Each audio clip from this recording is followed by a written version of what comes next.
Ada hal yang boleh dipikirkan, ada yang tidak boleh dipikirkan. Ini nggak akan pernah dapat jawabannya dan hanya akan bikin kita muter-muter dan overthinking alasan dari kenapa Tuhan menciptakan aku. Dan juga pertanyaan tentang masa depan. Apa yang terjadi sampai aku nggak dikasih rezeki sama Tuhan? Ini kayaknya yang tidak pernah terjawab sih. Kenapa babi di agama Islam haram? Nah, itu. Manusia tuh banyak mempertanyakan, cuman cara bertanyanya salah. Kalau agama aja, di agama itu ada hal yang boleh dipikirkan, ada yang tidak boleh dipikirkan. Kalau di spiritual tuh bukan nggak boleh dipikirin. Gini, ada pertanyaan-pertanyaan yang bisa kita jawab, tapi ada pula pertanyaan-pertanyaan nggak akan bisa kamu jawab. Kalau kamu udah mulai punya pertanyaan yang tidak bisa dijawab, ini nggak akan pernah dapet jawabannya dan hanya akan bikin kita muter-muter dan overthinking. Nah, masalahnya kan orang pada nggak tahu gitu, apa sih pertanyaan-pertanyaan yang nggak bisa dijawab tuh. Gampangnya, hal yang bisa dijawab itu adalah pertanyaan yang fokusnya ke kontrol kita, yang ada di dalam kontrol kita. Contohnya, aku, milikku, dan apa yang akan kulakukan. Itu ada di kontrol kita dan itu bisa kita jawab. Tapi kalau misalkan pertanyaannya kenapa dia, gitu, sesuatu yang di luar kontrol, contohnya orang lain, atau Tuhan, atau semesta, ini nggak akan pernah bisa kita jawab. Alasan dari kenapa Tuhan menciptakan aku, itu nggak akan bisa kita jawab, kecuali kita nanya langsung sama Tuhan. Dan juga pertanyaan tentang masa depan. Pertanyaan tentang masa depan itu tidak akan pernah bisa kita jawab. Yang bisa kita jawab adalah pertanyaan tentang masa lalu. Kayak misalkan aku sekarang tidak punya uang, besok aku bakal punya uang nggak ya? Tuhan bakal kasih aku nggak ya? Besok aku makan apa ya? Kenapa nggak dipertanyakan kenapa sampai aku nggak punya uang? Atau misalkan aku nggak dikasih rezeki sama Tuhan, apa yang terjadi sampai aku nggak dikasih rezeki sama Tuhan? Jadi yang bisa dipertanyakan itu kontrol di dalam diri kita, sesuatu yang di dalam kontrol kita, dan juga sesuatu yang telah terjadi. Sedangkan yang tidak bisa kita jawab adalah sesuatu di luar kontrol dan juga yang belum terjadi. Contoh, ada pertanyaan gini, ini kayaknya yang tidak pernah terjawab sih. Kenapa babi di agama Islam haram?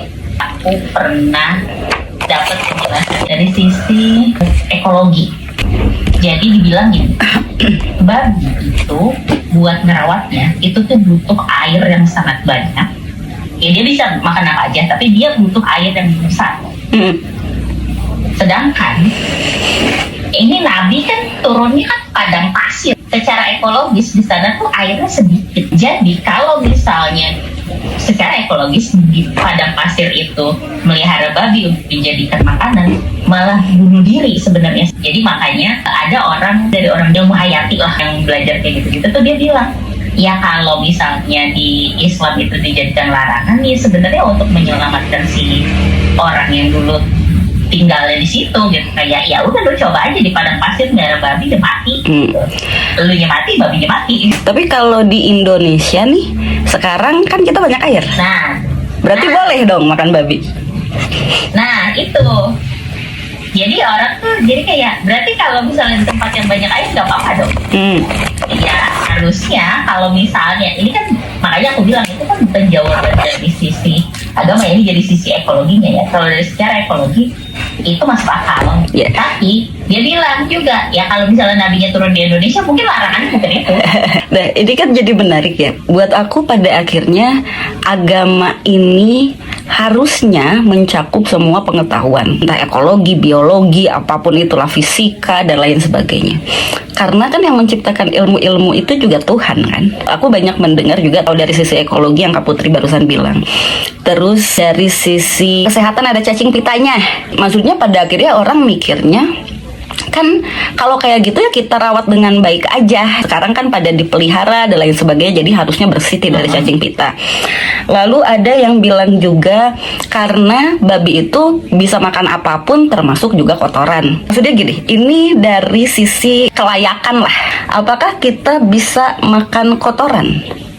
Ya bisa-bisa aja, tapi layak atau tidak kita makan kotoran? Kita bisa makan gelas nggak? Bisa-bisa aja, tapi layak atau tidak kita makan gelas? Nah begitupun dengan babi gitu, bisa nggak kita makan? Ya bisa-bisa aja, tapi layak atau tidak? Cuman semua jawaban-jawaban itu tuh kan hasil pemikiran kita. gitu kan, hasil pemikiran manusia yang ketika misalkan aku menemukan sebuah jawaban, oh iya yang masuk di akal aku, rasional buat aku ikutin itu. Tapi pada akhirnya sebenarnya kalau secara spiritual gitu, kalau kita mempertanyakan kenapa nih Allah melarang kita makan babi, jawabannya wallahu alam, cuman Allah yang tahu, kita nggak pernah tahu. Dan kalau dari sisi spiritual nih, kenapa itu tidak bisa terjawab? Karena itu di luar kontrol. Itu kan pertanyaan di luar kontrol. Tadi pertanyaan di luar kontrol nggak akan pernah bisa kita jawab. Nah, kalau kita pengen ngejawab itu harus jadi kontrol kita dulu. Berarti kalau kita pengen ngejawab kenapa babi haram, harus kita makan dulu biar itu jadi experience kita. Jadi pengalaman kita. Ketika itu jadi pengalaman kita, ini jadi kontrol kita. Nah, baru deh lihat apa dampaknya, apa efeknya ketika aku makan babi, yang terjadi sama aku apa. Pada akhirnya kan banyak orang-orang spiritual yang tidak makan daging, bukan cuman babi aja ya, jadi vegan, vegetarian. Karena apa? Karena experience mereka kan. Ketika mereka makan, ternyata emosi mereka makin kencang, energi mereka jadi negatif, ternyata jadi sedih, ternyata hormonnya jadi berubah dan lain sebagainya. Kan karena experience. Pada akhirnya mereka stop. Itu bukan karena tidak boleh makan daging. Masalah itu pun menurut aku ya sama. Kalau kita pengen tahu kenapa babi haram, ya cobain dulu babinya. Lihat efeknya. Lihat efeknya apa.